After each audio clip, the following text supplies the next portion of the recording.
Welcome to the College Football Survivor Show, where playoff survival is always on the line. Here's Shehan, Jeyarajah, and Bobak.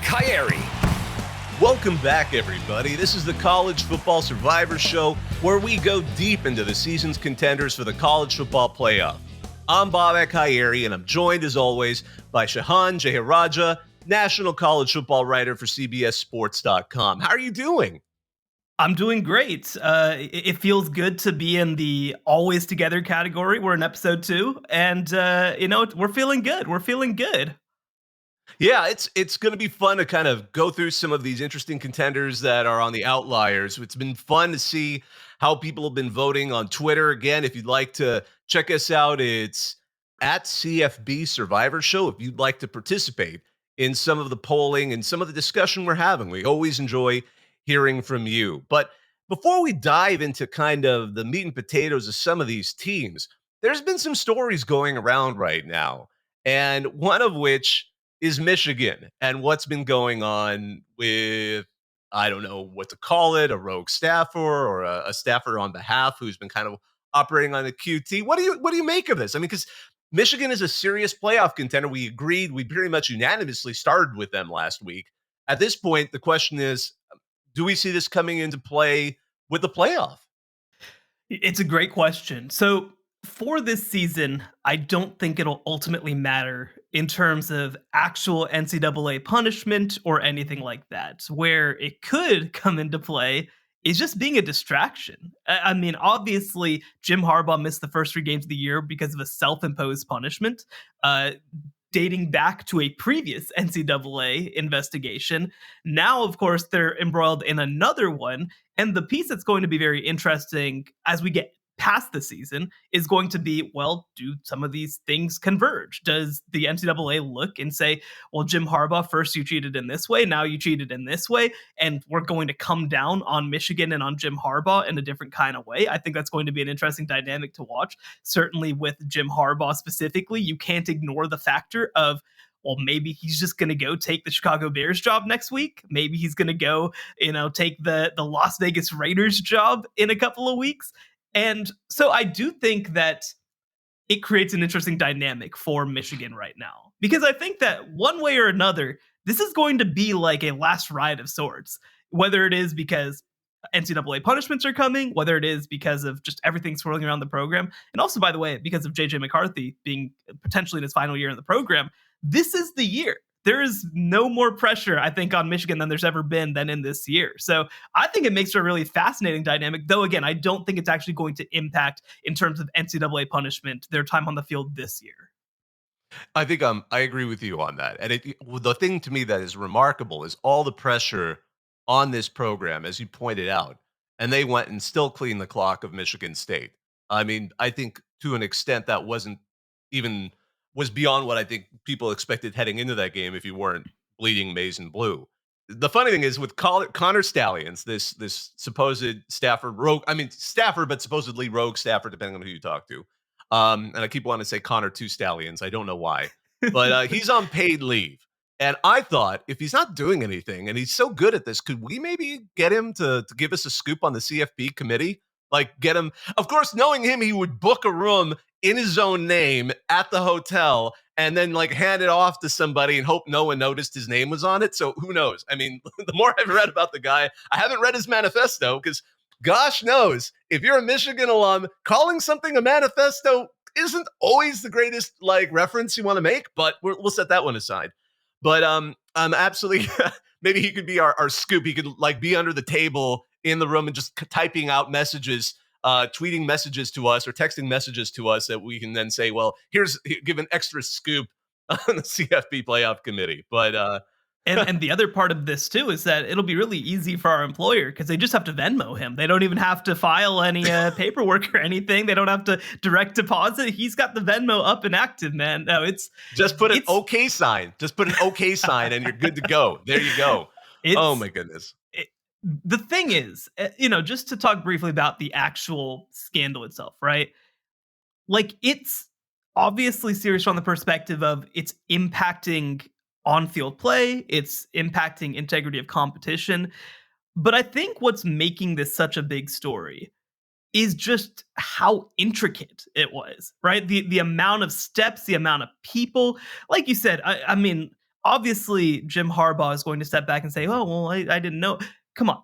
The idea that somebody stealing signs of an opponent, by the way, using Michigan staffers to make it happen, that the head coach wouldn't have any idea or shouldn't have any idea about what's going on is just an insane thing for me to say. Now, again, I've certainly been around enough big organizations to know how plausible deniability works and what you do to make that happen, especially for the most powerful people in your organization.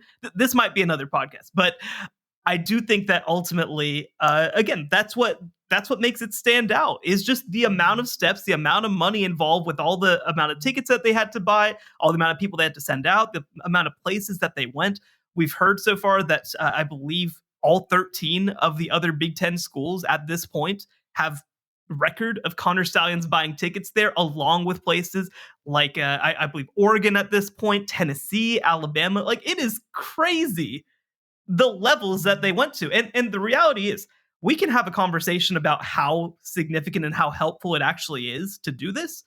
But at the end of the day, Michigan has gone to these lengths to make it happen. So clearly they think it helped a little bit. It's absolutely hilarious. And I mean, Richard Johnson over at the SI had an article that came out on the day we're recording this about how detailed Connor Stallion's work was, to the point where he almost seems like an extreme super fan. Like, there's been movies about, like, this character. And yeah, he's got apparently a 500 to 600 page manifesto that I was referencing earlier in a Google Doc. He was supposedly to every possible plan for Michigan is what he was describing it in text.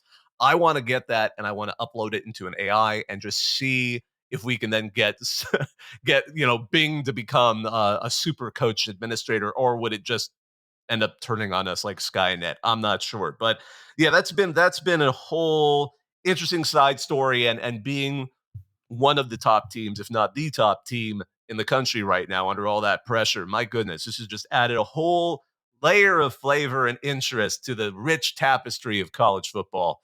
Boy, am I mixing metaphors there. But so, moving a little bit forward too, next week we're going to get the initial college football playoff rankings on Halloween, no less. So maybe they'll be dressed in some, scary costume for a few teams once they see where they're placed. We should have that show next Tuesday in anticipation, just ahead of the time, and on Wednesday we'll have our reactions. But it's interesting. I'm looking forward to it. We're going to be talking, I think, about which teams are too high, which teams are too low, which teams are just right. I don't know. Do we call it like a Goldilocks or a Goldilocks? I'm not sure. I'm down with that. I think that that's a perfect way to look at it. The thing that I always, and we'll, again, like you mentioned, on the Tuesday show next week, we'll have an opportunity to address it a little bit further. But I always have a really close eye on how they set up the latter parts of the top 25. Because it's easy to look at 1 through 5, 1 through 10, and kind of get an idea of how they view the teams. But usually with those last couple of spots, they're setting something up. I think back to 2014, because of course I do, as a Baylor graduate. And I remember Minnesota constantly sat at number 25 in the rankings. And when you looked up, it was like, oh, TCU and Ohio State both have a quote unquote ranked victory because Minnesota's in there at 25. It helps set up the way that they wanted to do things. And so I do think that the first rankings always are a little bit more interesting for that reason. I did actually look back. I had a tweet last year at the rankings, and I said, man, every year I think that this will be the rankings that won't make me mad, and somehow I'm always mad. And so I can't wait to see what way that is this time. Well, that's going to be next week. I think in a moment we'll come back and talk a little bit about some of the other contenders in the college football playoff race, not the ones, the real locks that we talked about last week, the undefeated plus, your Alabama, one-loss Alabama, your one-loss Oregon. So I think we'll have a discussion of that when we come back. The College Football Survivor Show, where playoff survival is always on the line. We are back from the break, and we're going to go ahead and get right into it. So people who have followed the show for a while will know, again, We come in, we give a 1-minute affirmative case for some of our candidates. We give a 1-minute against case. We picked several teams to this point that we felt like were relatively unanimous picks. These are going to be the ones that are just a little bit more controversial at this point. And so we're going to start with 6-1 Ole Miss. Bobak, why don't you get us started with the affirmative case? I'll make the against. Oh boy, you're asking the lawyer to make a case. No, Ole Miss, okay, I will acknowledge they've had a big flop of a game, and that was against Bama. But it seemed worse at the time because Bama had just come off of the loss to Texas and that odd multi-quarterback game against South Florida. And it was a little bit more embarrassing because Lane, of course, decided to throw some of the shade that he's known for at Nick Saban and the Tide ahead of the game. But it was early in the season. Saban now has Alabama looking strong again. Last season, Bama's loss was immediately followed. I mean, when Ole Miss's loss to Bama was immediately followed by 3 more to end the season. Then they won a firefight with an LSU team that, as we're going to talk about later, looks pretty decent. And I think that was an important turning point for this program. They've shown, as they did with LSU, that they can finish games. They did with a rally against LSU. They did that again against Auburn this past weekend. The strength is their offense. Jackson Dart, as a quarterback, has improved. He did well against Auburn. They have some solid wide receivers there. Trey Harris, Dayton Wade, Jordan Watkins. They have a good tight end with Caden Prescorn. They've got Quinshawn Judkins, who had started a little slow, but he's had a couple of 100-yard games. He's looking to what we saw last season when he was just an impressive freshman. So outside of that wild LSU game, the defense itself also hasn't been all that bad. They stepped up against Tulane and Arkansas. Now, both of those teams had offensive caveats. Arkansas just hasn't looked all that great, and obviously Tulane was missing their star QB, but they stepped up again in that loss with Bama. And again, it was a loss, but it wasn't as bad as it could have been. Their front seven hasn't been bad. Their tackling has been maybe one of their weaker spots, but it can be made up for with the strength of that offense. Their schedule looks like one that can build them up. If they can win out, I mean, they got a game with Vandy and A&M at home, but if they can go on the road and defeat Georgia, and it's a Georgia team that looks strong, but not the strongest, I think finishing out with ULM and the Egg Bowl, they could get out there and they would suddenly be an SEC team with one loss. And I think if your only loss was to Bama, that's honestly not a bad thing, because we can ask Georgia what it's like when your only loss was to Bama. You could still win a national championship. So here's the deal. In 2009, Lane Kiffin became head coach at Tennessee. Since then, he's played 20 games against teams that went on to win at least 9 games. He is 1-19 in those games. Now, we'll have to see. Maybe LSU can give him a second one of these after he survived a bizarre game that really Ole Miss probably should not have won. But over the last 2 weeks, 1-score win against Arkansas, who's terrible. 1-score win against Auburn, who's terrible. And that's their resume. The best part of their resume is losing to Alabama. Maybe, again, that LSU game kind of coming down the way it did. LSU, to us, not at this point a college football playoff contender. And that's the case, right? So, I mean, this is an Ole Miss team that has not played well against the best of college football. They do, like you mentioned, get Georgia on the road in a couple of weeks. And by the way, if they're going to make the playoff, they have to beat Georgia a second time. So to me, that is not a case for a college football playoff contender. Well, we'll see. I think if they can win out,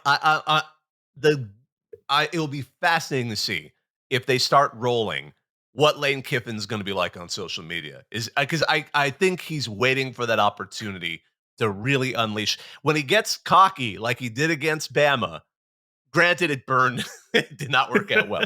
But imagine what we would get if he manages to beat Georgia. All bets are going to be off. It's going to be a fun time watching how Ole Miss handles that. But we'll see. It's going to be Georgia. I think that game at Georgia, that's going to be a moment. That's going to be a defining point in their season. Absolutely. With that said, Bobby, would you vote for them to be in our playoff conversation right now? I would wait until the Georgia game. Okay. Well, we did bring this, as usual, to the people. We put this out on our Twitter poll /X poll. I don't know what we're calling it now. CFB Survivor Show. And the people were not favorable. 72% voted against Ole Miss. So that's 2 no votes. They're out of here. We're not talking about you. Like you said, they're going to have a chance to play their way back in. But this to me is a team that needs to play their way back in. Again, like you said, if they beat Georgia, then they deserve to be in. But so, I mean, I don't know. If Vanderbilt beats Georgia, then cool, they'll make a bowl. I don't know.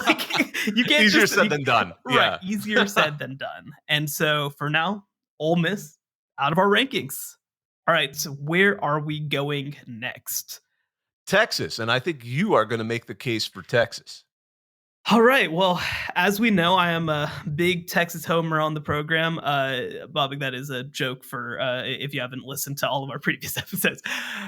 But this Texas team is a different animal than what we've seen in previous years. They've got legitimate NFL talent. Quinn Ewers at quarterback, obviously going to be out for a few weeks, but still Malik Murphy, I think, somebody who has an NFL future as well.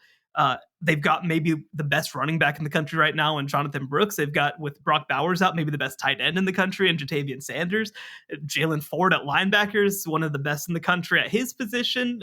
Tavondre Sweat has been talked about as a first-round pick. So talent-wise, this is, we talk about Texas talent all the time, but this is fully formed talent. This is legitimate NFL talent that we've got for Texas in this group. They've pulled away from almost every team that they've played this year. They got into a little bit of a squirrely game against Houston, but that's a big time rivalry game as well for Houston. And you look at that game versus Oklahoma, if Steve Sarkisian doesn't, trip over his own feet, then they end up winning that game. And so this is a team that has one of the best wins in the country with a road win against Alabama. They have played at that level for almost the entire season. Their only loss, like I mentioned, was a really well-played game against one of the teams that's in our contender group. And so that's the case for them to be there. Now, the latter half of their schedule with Malik Murphy is going to present some interesting challenges, but if they make it through with one loss, no question about it, they're in the college football playoff. And I think that we basically are going to center a lot of this conversation on how well Malik Murphy does stepping in for Quinn Ewers, because Quinn Ewers had some great talent and he's got that sprained AC joint. It's week to week. We'll see how long that lasts. But as long as he's not there, that's where I think the weakness is going to lie for Texas, because they had a lead on Houston and it got away from them, and Houston nearly came back. And that was an exciting game, and it was somewhat controversial at the end, and definitely a lot of tension at the end. But Malik Murphy, now he's going to be put into the spotlight and the pressure of being the quarterback at Texas. And I'm sure a lot of that he can handle. I mean, he was one of the very first Sarkisian quarterback commits. And I know that was a big deal when he got in. He's been a little overshadowed by Ewers and, of course, Arch Manning, who I'm doubting they're going to go with unless things get truly desperate. If we're seeing him in a game, then I'm not even sure they're going to be a contender anymore. I think something when they may have gone off the rails. But I think we're going to see how that works out. And I think, does that mean they're going to be more run heavy? They certainly have talent. I agree. Jonathan Brooks, CJ Baxter stepped up in that last game too, as just a stud 5-star recruit who's turned out to be showing what they recruited him for. And Murphy himself is the ability to be on his feet. He's got good targets. I agree. But I think what it boils down to is, can Texas maintain that level without someone in the quarterback seat with the talent of Quinn Ewers and the experience of Quinn Ewers? Now, BYU doesn't look as strong as they have been in the past, and you're not playing them at night in Provo, which is where they're absolutely dangerous. There was a whole side comment on RCFB that they're really vampires because they seem to succeed anytime it's nighttime. But K-State is looking like they're getting their season together. That's going to be a very interesting opponent. I think K-State has an opportunity to unseat them. TCU, I will acknowledge, isn't the strongest this season, but then they have a late game at Iowa State, which has never been friendly for Texas. Texas Tech, they've been a disappointment overall this season, but it's still a rivalry game as well. And then can they even assuming they make it through that, can they then beat presumably Oklahoma again in the Big 12 championship game? I think that's a tougher order without Quinn Ewers. I think had Quinn Ewers been healthy, I would be a little bit more bullish on them. And I'm not sure, potentially coaching mistakes. I know Sarkisian kind of regrets that fake field goal that seemed to spur Houston in actually getting that near comeback. I think watching that game is going to put a lot of extra drive into some of the remaining Big 12 opponents who would like nothing more than to send the Longhorns off with another loss to remember them by. But of course, Texas came out strong against Houston. They kept that intensity up with Bama for the entire game. I just wonder if they're maybe going to be this is the spot you've got them where they're going to be at their weakest, and especially if K-State gets a chance at them without Ewers. I think that may be their opportunity to knock them off. All I kept thinking about with K-State kind of potentially finding themselves later off in the season is how much I'm looking forward to next season when they could, we could be talking about, well, who's that third team? Is it with a third Big 12 team or a second Big 12 team have that opportunity to get in that large bid? But we'll save that for next year. We'll save that for next season. But I think Texas, I am more hesitant now, and with that injury, I think this could end up not being their year. All right. So with that said, Bobak, what's your vote? I'm not going to vote them in right now. I'm going to wait to see how they do with a few games without yours. Okay. I'm going to vote yes. I think that Texas, to this point, has been one of clearly the most talented teams in the country. If I had to guess, I do think they probably drop another one and play themselves out. But I think at this point, they've played themselves in. And so I would have them in. And this takes us to, I believe, our closest poll of the day. And I got to tell you, the X-users are kind of haters, man. They're kind of haters. This is a remarkable poll. 0.3% of voters say no. So Texas remains just on the outside looking in. Now here's my question. Obviously, we're going to have opportunities to reevaluate this team. Is there a point when you look at their schedule ahead where you do feel like if they win this one, then they are definitely in? Or conversely, is there a game that maybe they get voted in ahead of so we have a chance to talk about that game? I think K-State. K-State's going to be it. If they can defeat K-State, I would be very much thinking that they should be able to roll through TCU, Iowa State, and Texas Tech. All right. Well, there you go. Another team left out. We are still only at 8 teams. For people, if you don't remember, Michigan, Washington, Georgia, Ohio State, Florida State, Oklahoma, Alabama, Oregon. We're at 8 so far. We max out at 12. We're going to evaluate, again, several more on the list. I just have to, Shehan, I have to interrupt 1 second. I actually did the math. It was a 1 vote difference.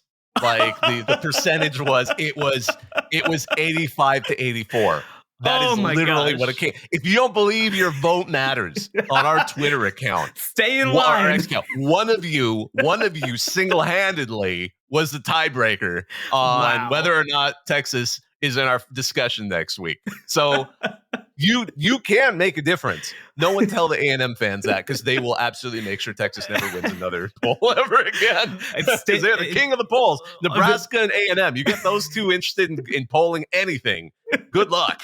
Yeah, Harris County voters, man, stay in line. Your vote counts. Your vote will matter. So, wow, that is remarkable. Wow, that is pretty crazy. That is pretty crazy. Let's move on to our third team, though, in this group. So we kind of separated things out into like the ones who are right on the cusp, and then we have a couple more that are a little more dark horse picks. But our third one of, I guess we'd call them the sort of second level contenders, Penn State, which I think it's fair to say before last week, no brainer would have been in this group.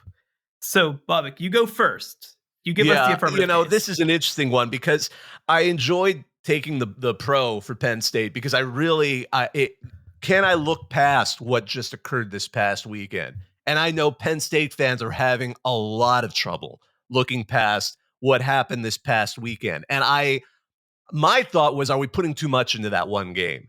Did an off performance by their offense, and Aller admitted he quote sucked against a defense that was as strong as their own defense, because the Penn State defense was great. The only difference there was Marvin Harrison happened to be playing for the Buckeyes.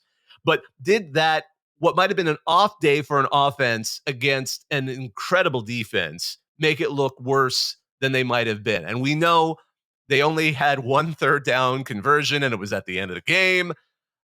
Granted, it was an absolute egg, but the defense was still great. And relying on a single player like a Marvin Harrison doesn't always work. Sometimes you can have Caleb Williams, he has an off day, and suddenly your team goes off the rails. So maybe Marvin Harrison that had a bad day and the game would have gone, it would have been even closer. I'm not sure.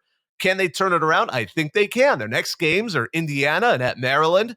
They're going to, I think, truly have a puncher's chance with Michigan because they are going to be the Wolverines' first test. We haven't really seen Michigan play for all the people out there who've been harping about the Michigan schedule that's led them to this point. And granted, they've been consistent. Penn State's going to be the first genuine challenge for them in that. And if they can manage to beat the Wolverines, they'll have Rutgers and Michigan State headed into who knows what. What if then Michigan goes and beats Ohio State? Does Penn State then have a shot? I mean, if Penn State's only loss is to Ohio State in a fairly close game, as time fades the details of the game, will they just say, well, it was an offensive tough night there? Would they have a viable chance of being at large bid into the playoff? I think the Nittany Lions especially would benefit from an expanded playoff, but I think, frankly, they could make it in. And again, it's so funny too because everyone's like, "Oh, Franklin didn't do it again. He didn't win on the road against a top 10 team. He's had such a low win rate against top 10 teams." Well, that isn't the only coach who's had that sort of a situation where over time they do develop into that coach. Bobby Bowden, if you look at his history, like he had lots of great victories in the early decade coaching Florida State, and then eventually he reached that point where the Seminoles started to become the team we knew in the 90s. I mean, if you really want to just set aside the whole controversy at the end of his tenure, Joe Paterno was like that. He was always consistently winning a lot of games. And then every once in a while, he would win that national championship. So I think is Franklin developing into that? But because he lost this one game, everyone just remembers what's been going on in the previous seasons, and we don't realize like it might have just been an off night. For that reason, I'm willing to see where they would go. And I think Penn State could play themselves back in if they can rally around and kind of get the offense back on track, because the defense is still stellar for them. Here's the issue for me, is that this wasn't the first game that Penn State played against a top-level defense. It was actually the second. And they played against Iowa, and the scoreboard looks great. 31-0. Fantastic. You dig a little closer into those numbers. They averaged 4.1 yards per play against that Iowa defense. And their quarterback threw for 166 yards. So this isn't the first indicator that maybe this Penn State offense will have issues when they play against better competition. To me, the two most concerning things about the Ohio State game were, one, obviously, I think you have to look at what Drew Aller, the way that he struggled against that pressure. But the other part, too, was that Penn State's offensive line, which we felt like was going to be a pretty good unit, couldn't block anybody. They could not block Ohio State's front. Now, Ohio State is a very good front, but who has a really, really good front? Michigan. And so the pathway is obvious. They just have to win at home against Michigan. And they'll put themselves in an 11-1 conversation, then it'll come down to tiebreakers, and who knows what happens from there. And also, by the way, if you've got 3 11-1 teams in the Big Ten, I don't know, multiple of them could make the college football playoff. But nothing that we've seen to this point gives me the indication that this offense has any ability to figure things out against a team like Michigan. And for that reason, I just can't seriously take them as a potential college football playoff contender. In the Big Ten, great. You have an opportunity to beat Northwestern and beat Indiana and beat Michigan State. But there are only 2 teams that if you're Penn State at this point, you're measuring yourself against, and that's Ohio State and Michigan, and they have been unable to win this game. It's funny that you bring up, obviously, Joe Paterno and those old Penn State teams, because one of the things that changed when they stopped winning national championships was they joined a conference, and they had to go through Ohio State and Michigan. And as soon as that started happening, they stopped winning national championships. Now, again, that is an existential conversation for another day that also might be helped by the fact that obviously we're expanding the college football playoff. But for a 14 playoff, where you have to go through and most likely win the Big Ten, I just can't see them getting past Michigan. I'm going to have to agree with you. I honestly can't see them getting past Michigan at this, but they could. I wouldn't be totally shocked, but at this point, I need to see a completely different team emerge starting in the next couple of weeks. At least they get Michigan at home. And the other thing, too, is that they play Maryland on the road November 4th. If they have a great performance against Maryland, I think that maybe we could have them in the conversation heading into game week against Michigan. Because we want to preview that game, of course, in a lot of ways. Mhm. So this is, I mean, Penn State is living at the intersection of, being maybe like the 8th best team in the country and being in a conference with 2 of the top 4. And again, it's going to be something that helps them out a lot when they're able to potentially make a 12-team playoff. But their pathway, it's just hard to see it there right now. And so for that reason, I'm going to vote against as well. The voters on X also agreed with us. 65.2% voted against for Penn State. They'll have another case to get in, I think, very soon, but not now. Not now. We're going to close it out. Our first group of teams with a team that, this is a weird team, isn't it? Because Absolutely. they both are probably not getting enough respect. And also, it's just hard to understand how this is happening, but it continues to happen. We're going with the Utah Utes. And I'll make the pro case. Bobak will make the against case. The pro case is this. They've won 2 straight Pac-12 championships, and they look like they once again might be one of the best teams in a Pac-12 that features multiple clear playoff contenders, including Washington and Oregon, who are already in our top group. And Oregon State should be there, but whatever. So far this season, they beat UCLA at home 14-7. They beat USC this past week because their quarterback, Bryson Barnes, a pig farmer from southern Utah, managed to outduel the reigning Heisman Trophy winner and made a huge play to set up a game-winning field goal. Their only loss so far was on the road against Oregon State. They got a little too cute, trying to go with Nate Johnson. But since they've kind of recommitted themselves to Bryson Barnes as their primary number one, they've been dang near unbeatable. And I think that you look down the rest of the schedule. I mean, they've got Oregon this upcoming week. Obviously, that's going to be a fantastic game. They've got Washington on the road the week after that. That's going to be a big game. But this is a Utah team that, for all the stuff that we said about Oregon being able to push around softer teams like USC, I mean, that's Utah's deal. They're not going to be intimidated by what Oregon does this upcoming week. So it's a tough path because they do have to beat both Oregon and Washington. But at this point, I think that they've proven that you can't count them out. Yeah, I think my hesitation with Utah and the crux of my argument, which I think you touched on, is how strange they are right now because they've got so many guys down. Cam Rising hadn't played, and they finally said he's just not coming back, unfortunately. And that's a tragic thing because he's a great player, but that injury he suffered in the Rose Bowl last year was bigger than I think was initially reported. And nothing against our Bryson Pick Farmer Barnes. I mean, he's a decent quarterback, and he put together a great offense there. But he, I'm not sure he can. Having that kind of a quality of a quarterback is something that is both tangible and intangible for the team. Because as you've said, they've switched between Barnes, they switched between Johnson. Now they seem to have stuck to Barnes. They also lost their best tight end, Brant Keithy, who was a major part of the offense. I mean, last year, the one he replaced, Dalton Kincaid, was absolutely a terror for people along the Pac-12, not to mention USC especially. And I mean, again, Whittingham is doing an absolutely solid job of coaching this team through. I mean, Sione Vaki being moved from safety into a dual role as a running back seems to have really gotten their offense going as well. But I'm just not sure this kind of patchwork, keeping this thing rolling through the season, will be able to last and make them a playoff contender and a national championship team. I mean, we're watching a team kind of stumble their way forward and manage to claw out wins, especially this fresh after TCU's run last year, goes in a direction where it feels like they're going to eventually reach one of those real playoff contenders and absolutely get crushed. Now, I think you hit the nail on the head. This weekend we're going to get a real good idea because Oregon is not USC. They actually have a solid defense. Bo Nix has, I think, more support all around him overall. The Ducks played better.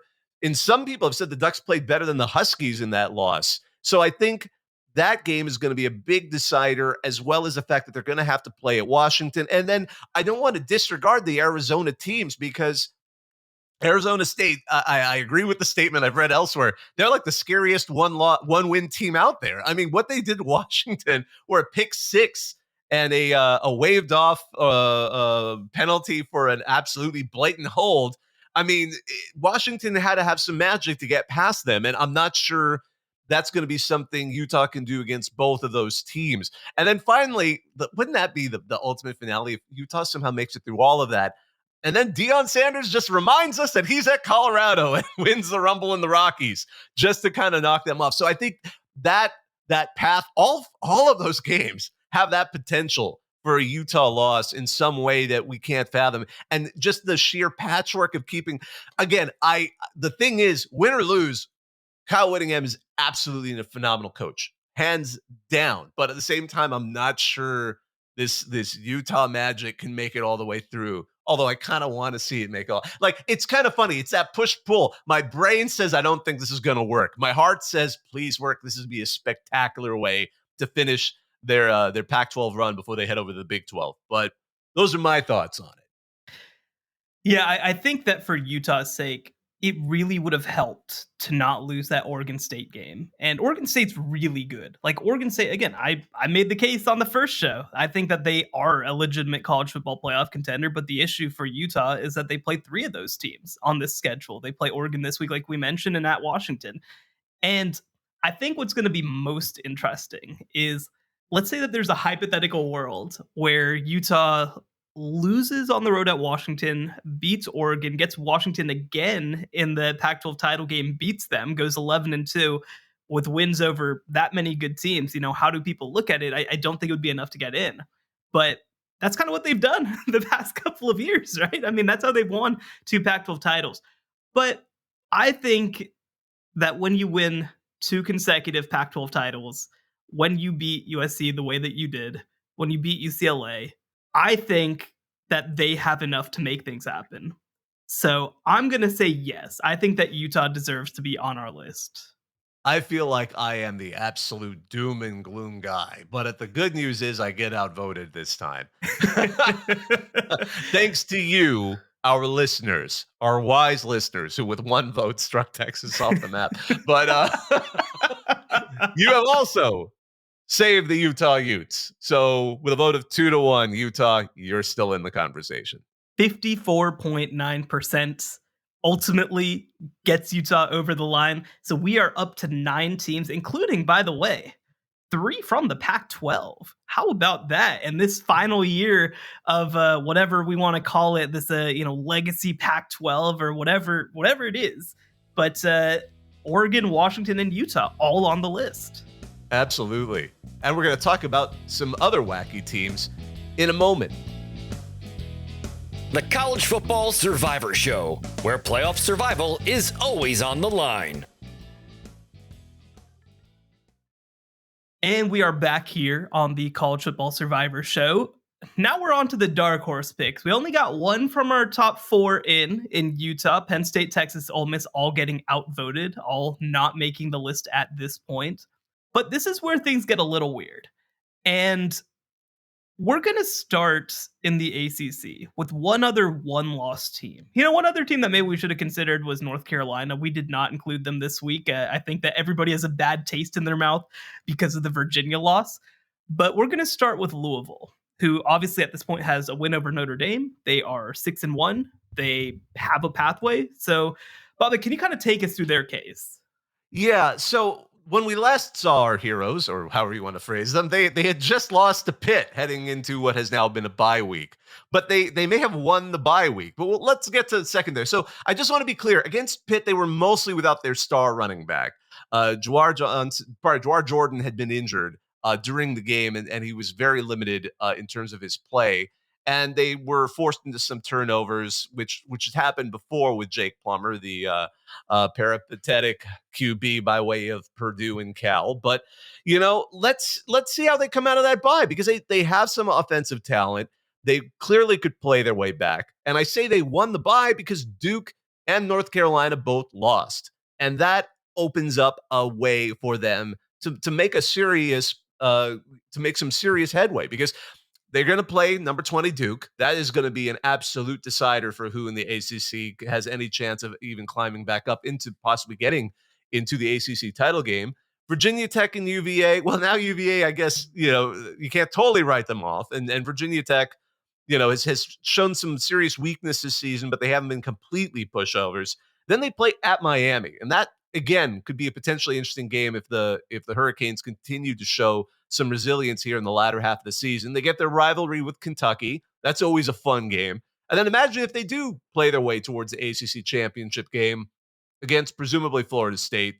That could be a potentially interesting game, and we'll see if that maybe gives them that opportunity to make their way if they were to somehow win out and have that only loss being that oddball game with Pitt. That would be perhaps the way they could make it. I've noticed in some of the newer projections, they're certainly now a contender for the New Year's Six. Some have put them in the Orange Bowl. But I think that path, if they were to win out, might give them a shot at doing even better. So, I guess here's my question with Louisville is when you look at their schedule, right? They've got a 13-10 win over NC State. That's kind of Indiana 21-14. It's a 6-1 start. It is. And they beat Notre Dame, who obviously I think is only starting to look better and better as the season goes on. But versus Duke this week, if they were to hypothetically win that game, I don't know if Duke gets back into the rankings by the end of the year. At Miami, I think would probably be considered a pretty good win by the end of the year. And then you get Florida State, you get Kentucky, obviously at home in the rivalry game. Is a 12-1 Louisville, what are the percentages that they get into the field? Because I think that's going to be one of the weirdest questions for them is that enough with the schedule that they had this year? Yeah, I think that is one of the weirder things. They are a team that would almost seem like they would need help. Even if they won out, it seems like we need, even if they beat Florida State, assuming Florida State goes in undefeated, would they still need help? It's a weird question because, again, they wouldn't have had a terrible run. I mean, if they beat Notre Dame, if they beat some of these teams, it would be a strange thing to say, okay, ACC champ, sorry, not enough, which will create that delightful controversy that will be a perfect lead into next season's expanded playoff. But for the purposes of this year, boy, yeah, they might need a little help. Yeah, I think that for me, I'm willing to wait for them until they play Duke this week. If they beat Duke, I think that next week I would vote them in. At this point, I don't think I would. And between me and the voters going 72% against, that's the answer. I agree. I wouldn't vote them in at this point either. Okay. So yeah, they're 0-3 for this, but that's why they're a dark horse. So we've got a couple of 2-loss teams to consider. And obviously at this point, no 2-loss team has ever made the college football playoff. The only team that I think really had a chance to do it was, I believe it was Auburn back in 2017, who if they had beaten Georgia, then they would have had wins over both Alabama and Georgia, who both made the playoff that year. And that's the kind of case that I think you need to make in order to make the college football playoff with 2 losses in a 4-team world. Obviously, in a 12-team world, there'll be difference. So Notre Dame is the first one, and I'll make that case. So the upside is, they not only could have, but probably should have beaten Ohio State. And Ohio State is a team that we consider a top 3 team in the country. Many people have voted number 1 in the country. They crushed USC this past week, or 2 weeks ago. I don't know. Time is a flat circle. Their one loss was on the road against Louisville, and it's just one of those games that they kind of lost control of. They did beat Duke the week before that. NC State, that maybe felt like a more impressive victory than it ended up being. And they get Clemson on the road. They get, after that, it's a little less impressive with the way that Pitt, Wake Forest, and Stanford have played this year. But you still have one more game on the road against Clemson that I think people will respect. The issue for them is that I don't think they have enough to make up for their losses. If they were a 2-loss team with a win over Ohio State, maybe we're talking about it a little differently. But it's just hard to see that. That Louisville game will be one that Sam Hartman will remember for a long, long time. The fact that it potentially cost them a shot to play in the college football playoff. Because again, if they're an 11-1 team with the schedule, I think that's enough to get in. But 3 interceptions in that game. I remember some Louisville fans were tweeting, man, feels like Sam Hartman is right back at Wake Forest feeling good, because obviously he had some issues against Louisville in years past as well. And so Yeah. it's just hard to imagine that they can overcome that. Yeah, and it was interesting too because Sam Hartman, sure they beat USC, but he actually wasn't the big factor in that game. It Right, was more right. Caleb Williams throwing his own 3 interceptions. And I think part of the interesting thing with Notre Dame's resume at this point, beating Duke seemed a lot more impressive at the time, and now Duke has lost again, as we know. Like to Florida State, it's not a huge, Sure. not a huge knock. But imagine then if Louisville beats them, they're going to look a little less, and we just talked about that. And beating USC 2 weeks ago was more impressive than it is now after what happened with Utah. So USC in and of itself doesn't feel like the top 10 team, which was already on that border of feeling fraudulent heading into the Notre Dame game. I think we were all waiting to see which team ends up, exposing USC, and it ended up being Notre Dame. There's some benefit in being that initial team, but then as each subsequent week goes, I don't think anyone would be shocked if USC had 4 losses or even more by the end of the season. But yeah, that Ohio State game was the most impressive, but for potentially some coaching errors and things like that. Not quite as bad as Miami in the Georgia Tech game, but thankfully we have we have a game with Mario Cristobal who has set such a ceiling that all the other coaching errors, you could do worse. You could do worse.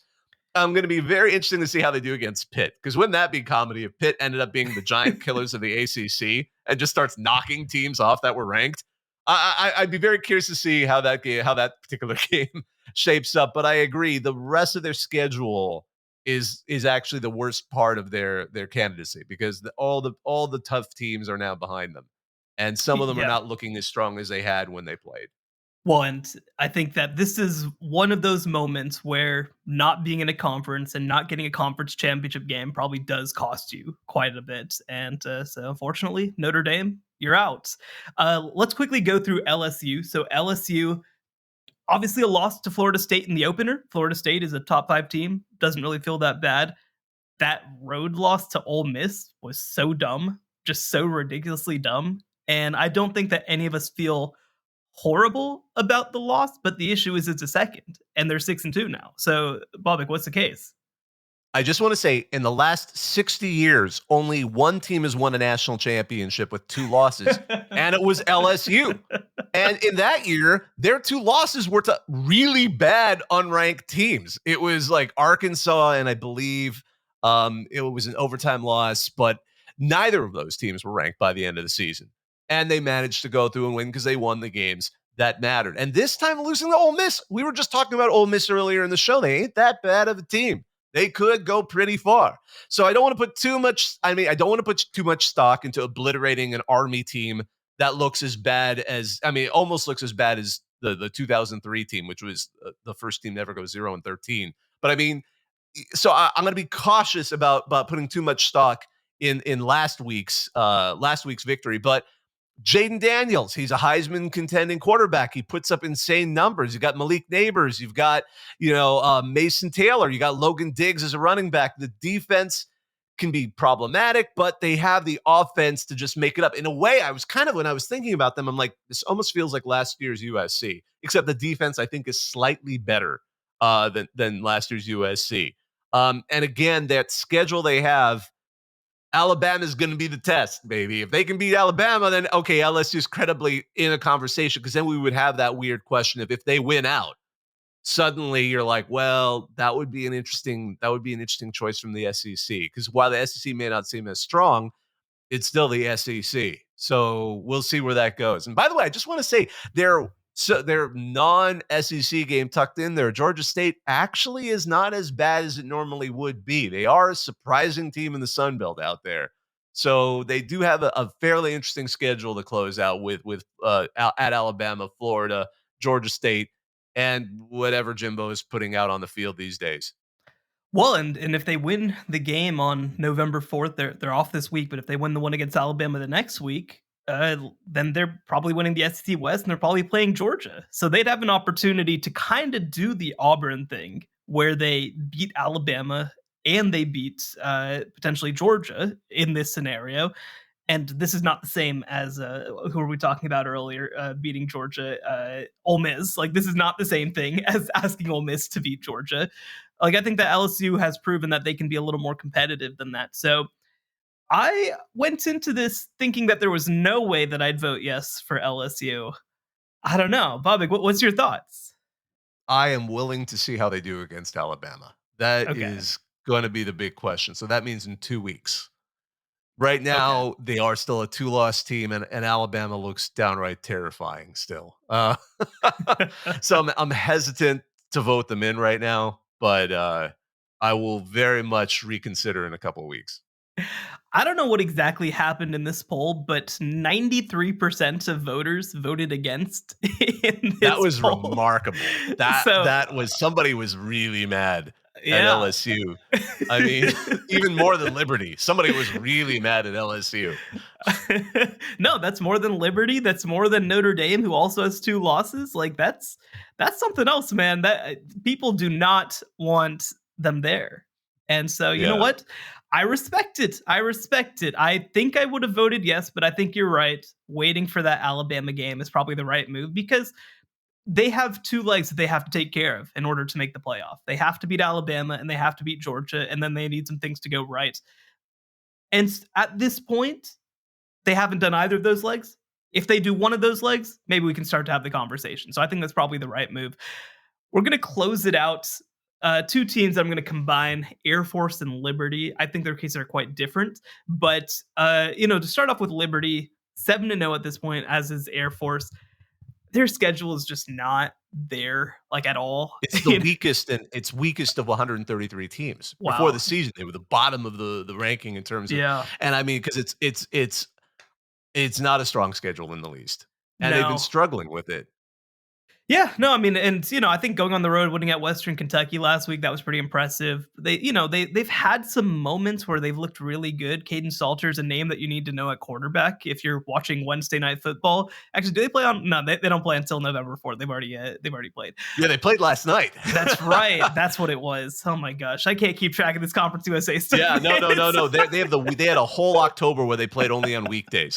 I It was love it it. was a remarkable schedule for how wacky it was. But give Conference USA credit for Yes. putting them on these days to get people to notice. Yeah, and it's working, by the way, if you look at the ratings. But Liberty, I think they are a really nice team.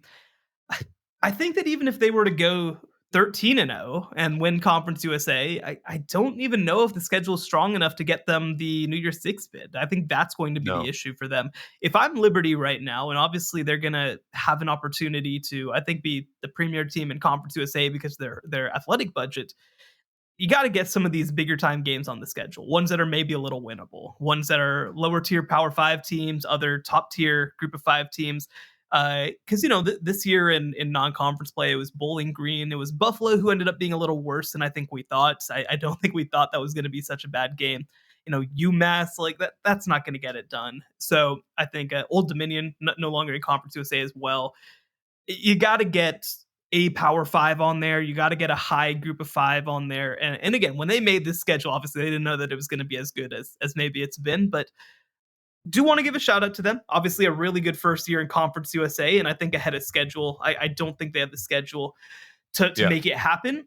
Air Force, And I want to give some credit to Jamie Chadwell because just taking over that program. And I mean, Yes. some of it was what Hugh Freeze left him, but Jamie Chadwell can coach. And I have been absolutely bullish on him since he was at Charleston Southern, a team in the FCS that isn't that good. They Yeah. managed to climb their way into a playoff. So when Joe Moglia hired him to be Mhm. his offensive coordinator and heir apparent, he was ready to take that job and step up. So I give him credit for what he's done. But again, the game that really made me realize that no, Liberty, even for this easy schedule, is going to be pushed to its limit was that Sam Houston game. It was a home game, and it came down to the end against and Sam Houston. They've just moved They're up. spicy, This is their man. They're first FBS spicy. season.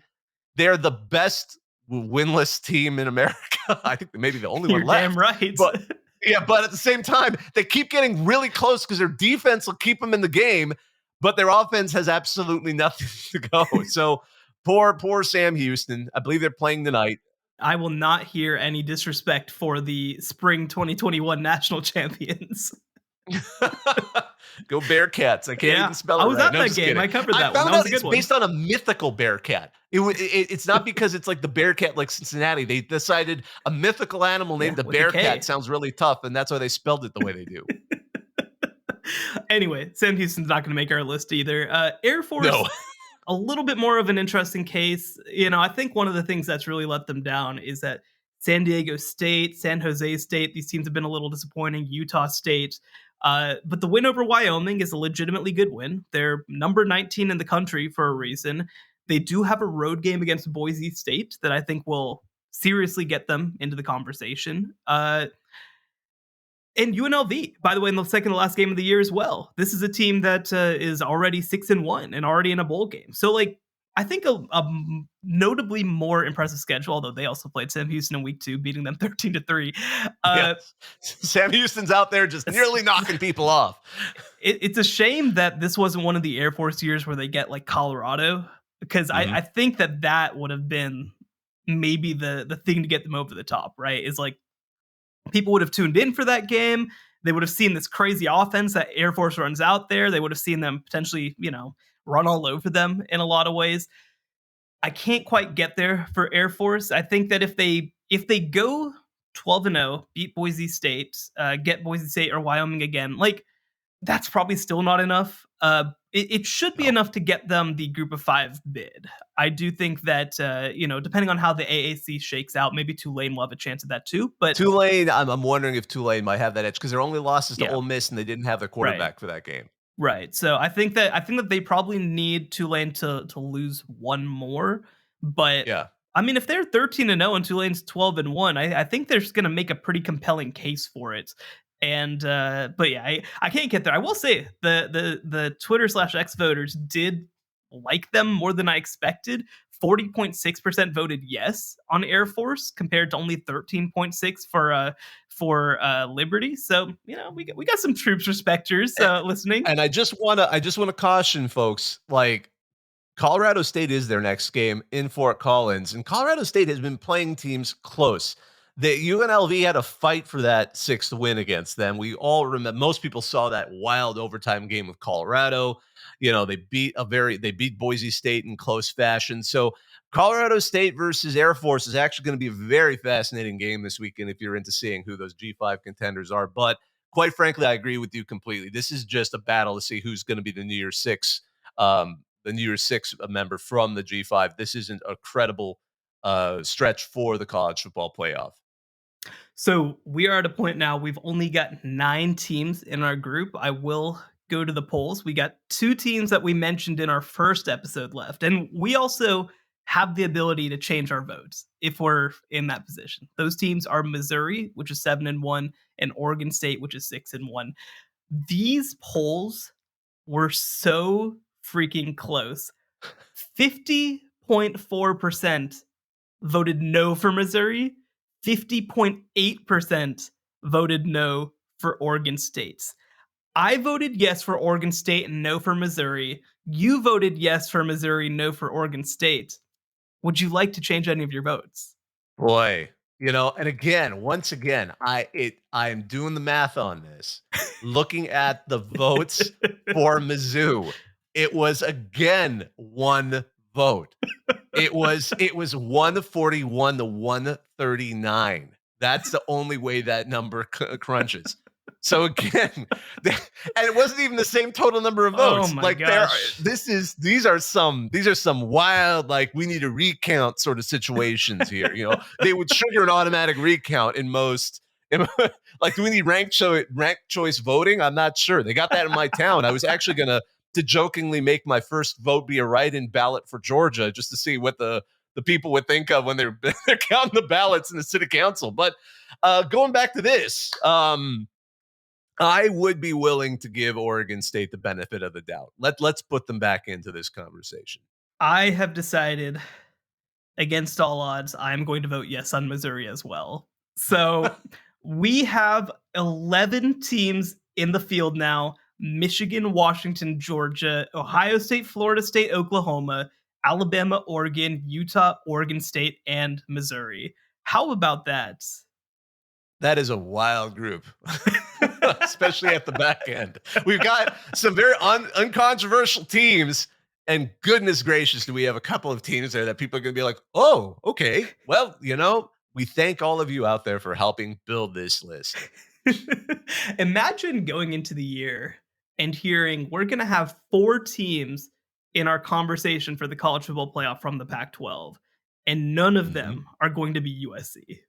Well, I have a very cynical view as an alumnus of USC in the sense that I'm just waiting for the other shoe to drop all the time. I think this is something that I got conditioned for under Clay Helton.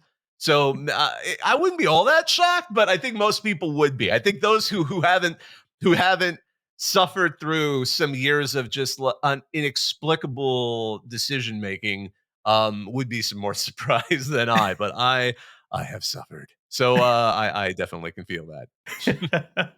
Well, that's our list. That takes us through 11 teams. Again, every single week, we have to vote somebody off. We can vote more on. We don't have to, by the way. We don't have to get up to 12. We don't have to add a team every single week, but we do have to kick one out every single week. So this is the 11 that we're starting with. And I'm excited. This is a weird group, like you said, heading into the stretch run of the season. But I think it's going to be a lot of fun. I think it's a lot of fun. It's going to be fascinating to see how this starts to get closer, especially once next week we see that initial poll from the college football playoff, their ranking. It's going to be really interesting to see how they place teams, particularly which 2-loss teams get placed where in order to complete their picture and legitimize how they've ranked them, and looking at the total wins and losses and how they've won in a conversation, frankly, not unlike what we've been having between us today. So I think that's a good way to stop. I think we can go ahead and wrap this one up. I just wanted to take a second on behalf of both of us to thank all of you who've been listening to this conversation. We enjoy it. We enjoy talking college football. As we've talked about, you have made a difference in the direction of this show. In some cases, just a single one of you. So if you voted on both of those polls for Texas and who was the other team? Oh my goodness, it was Missouri. For Texas and Missouri, you, sir or madam, you are the one who has been the difference maker. So we invite you to join us. We invite you to subscribe wherever you get your podcasts and give us a rating. We'd love that. At 5 stars, all the best. But also check out that Twitter account, X account, whatever you want to call it, at CFB Survivor Show, and give us your thoughts. Give us your votes. We love hearing from you. We enjoy getting your feedback because you help determine it. It makes you part of our conversation here at the College Football Survivor Show. So on behalf of myself, Bobak, on behalf of Shehan, Jeyarajah, check out his writing at cbssports.com. We enjoy hearing from you. We'll catch up with you next week as we head into the exciting part when we're going to have that college football playoff ranking. And maybe, who knows, Connor Stallions will give us some heads up on what's going on there. We'll see. TBD. But all right, I'm going to go ahead and sign off. Thank you on behalf of all of us. The College Football Survivor Show, where playoff survival is always on the line.